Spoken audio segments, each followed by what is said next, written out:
Halo semuanya, dalam video ini kami akan membahas dua model komunikasi yaitu sibernetik dan developer. Sebelum masuk ke topik, ini video perkenalan kami. Halo semua, perkenalkan nama saya Hilsa Cahaya Anggreni. Halo, perkenalkan nama saya Cindy Ayu Armano. Halo, perkenalkan nama saya Ananda Ayu Sali. Halo semua, perkenalkan nama saya Alan Prasita. Nah, ini rekan saya. Saya Muhammad Fikri Fansyah. Halo semua, perkenalkan nama aku Deswita Firdanuzula. Saya akan menjelaskan tentang latar belakang sibernetik.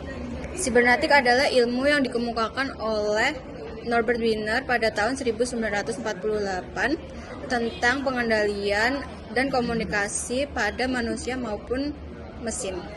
Dalam komunikasi, konsep ini menekankan proses dua arah dengan adanya feedback atau umpan balik untuk menjaga keseimbangan dan efektivitas pertukaran informasi. Penemu model sibernetik yang diperkenalkan pada tahun 1948 oleh Norbert Wiener.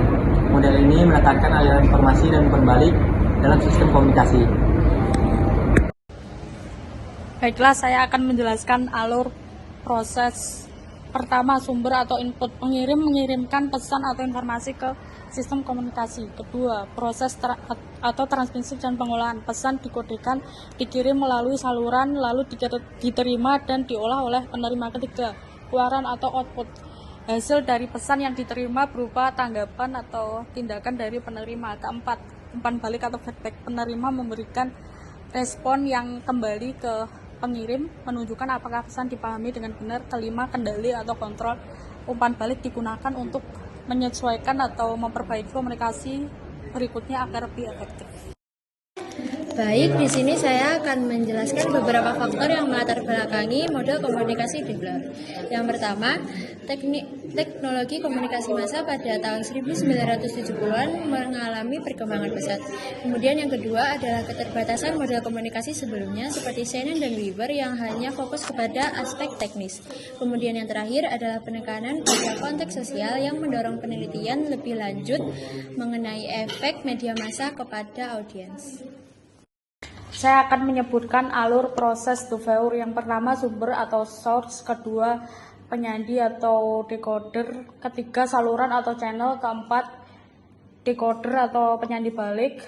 Kelima, receiver atau penerima. Keenam, feedback atau umpan balik. Ketujuh, noise atau gangguan. Kedelapan, efek atau efek. Akan menjelaskan dua perbedaan dalam model yang kami bahas.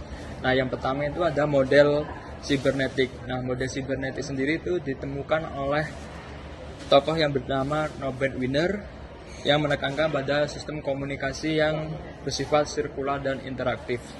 Nah, dalam model ini umpan balik memerankan peran penting dalam efektivitas komunikasi.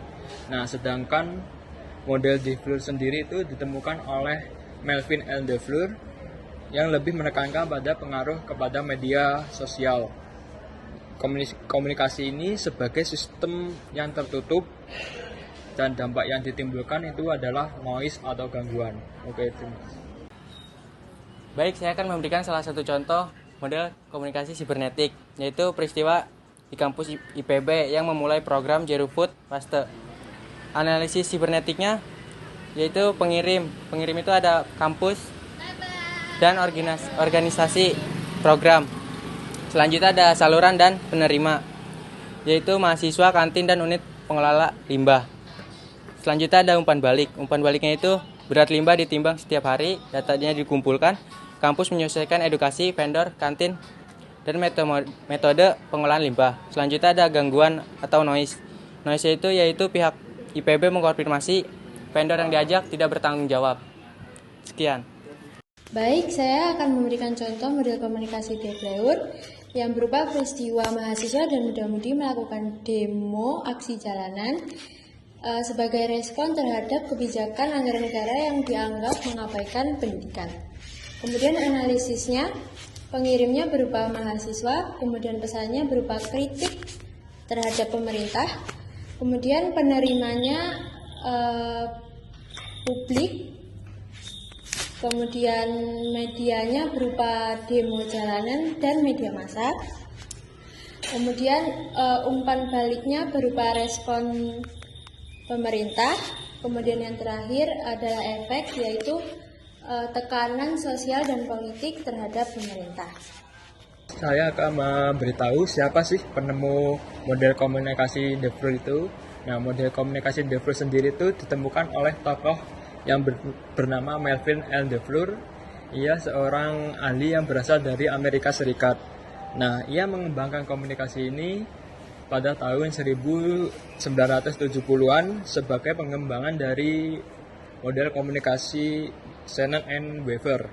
Nah, namun dengan tambahan penting yaitu pengaruh kepada media massa. Baik, terima kasih. Di sini saya akan menyampaikan kesimpulan dari materi yang sudah teman-teman bahas, yaitu model komunikasi sibernetik dan model Devloer merupakan dua pendekatan yang berbeda namun saling melengkapi dalam komunikasi.